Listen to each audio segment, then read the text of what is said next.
Hello there, YouTube. Today I'm going to be doing a top 10 Doctor Who unanswered questions. Alright, first up, where is the Doctor's daughter? This is something that just completely got dropped. I think it would be an interesting thing to explore, especially now that we're dealing with Peter Capaldi being an older Doctor, and they are referencing back to older Doctor Who a lot more often. Having a family member who is a companion would change that up, and also a Time Lord, obviously. Unfortunately, I do not think this will happen because it's different showrunners, and it's been so long that I really doubt that they consider it. But it'd be cool to. Alright, second up, is regeneration genetic? How are Time Lords chosen? This may be something that is answered in some way or another, and if you do have an answer to this, please feel free to write it in the comments below. But it is something that I saw come up a lot in different lists of questions and forums about Doctor Who. Not all Gallifreyans are Time Lords, in which case, how are they chosen? Are bloodlines meant to be Time Lords? Are they genetically different than other Gallifreyans? Do Gallifreyans all have two hearts? These are things I don't know. These are things I couldn't find the answers to. Very interesting to think about. And how would that change the Doctor as a character? Alright, what did Bad Wolf alter? Again, this is something I doubt they go back to, but they did go back to it a little bit in the 50th, kind of. Except, I guess it technically wasn't Bad Wolf. But, technically she saw through all of time and space at once, and much like Clara when she went through the Doctor's timeline, could have altered a lot of things in order to keep him safe.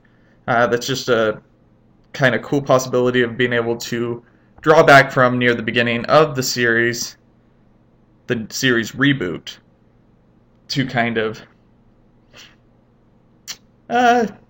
connect things in a way, make it a little bit more cohesive, because the different seasons, especially the different Doctors, tend to not connect all that much.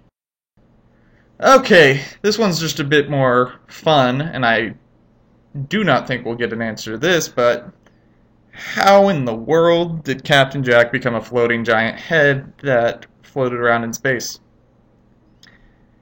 Yes, he lives forever, but why does that mean he becomes a giant head? Guess we'll never know. Okay, this one's interesting.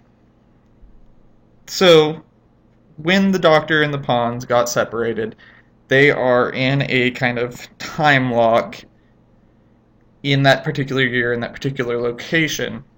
But what is to stop them from leaving that location?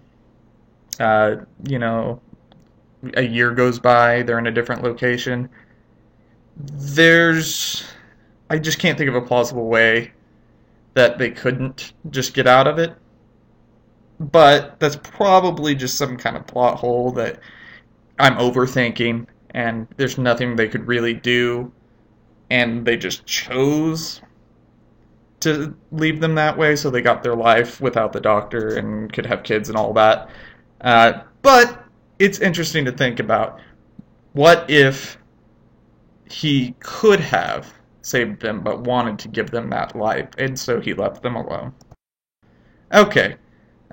Sorry for the picture quality on this one. I didn't notice that at first. But are they going to explain this? We've already gone through a series with Peter Capaldi. They haven't really mentioned the fact that he has the face of a character. This is not all too uncommon in Doctor Who, though. There have been a lot of companions that have showed up in previous episodes, and it's never explained. So it's just kind of a quirky little thing that Doctor Who likes to do, and they usually don't explain it. If they came up with a really cool idea to why, I think they should do it. If they can't, might as well leave it alone. They leave it alone in other instances anyways, so who cares, I guess. Okay, this one's kind of big, though. They kind of brushed it off. First episode of the new series, Series 8 with Peter Capaldi, he seems to give away his fob watch, which that's kind of a big deal. He hasn't used it recently, but he, I mean, he's able to store basically his Time Lord essence in it.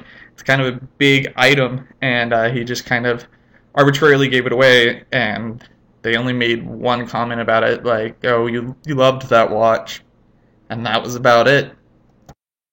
Okay, something that everyone thought they would answer, but they have not yet, is what is all the writing that he's doing?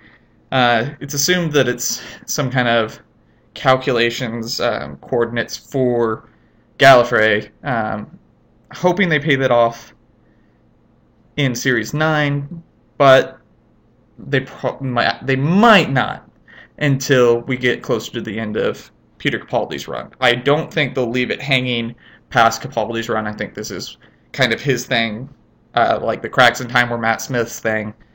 So hopefully we will get an answer to that. I think more than any of the other ones, it's likely that we will get this question answered. Okay, this one, again, probably just a mess up. When they have the alien creatures that create weird dreams and whatnot, I think they just reused a set, but the Doctor wakes up in like a volcanic area that sure looks a whole lot like when Clara had tried to trick him and drugged him and took his TARDIS. I think it was just kind of a weird choice on their part. I think it was just supposed to be some kind of arbitrary place he was doing, some adventure off screen, but I think it's weird. It looks a whole lot like... obviously, this one is actually from where the creature is, because you can see it disintegrating there. So, just something fun to consider. Alright, last one. What is the Doctor's name? We're never going to get this answer, simply because there's no right way to do it at all. Absolutely no right way to do it. There is no name that they could come up with that would leave all fans, if any, happy. The only one I've even considered is that he is somehow responsible for the creation of people, and therefore it would be something like God or something like that. That's very, very unlikely. Only because Doctor Who definitely does not deal with any kind of concept of religion very often. Every once in a while they'll maybe touch on it, but I don't think they would ever want to go a route like that. If you have any ideas and theories about what his true name could be, write it down in the comments below. But again, we're not going to get this answer because this is never going to leave most of the fans happy. There's just no way to do it. But that's about it for this video. I will see you guys next time. Bye!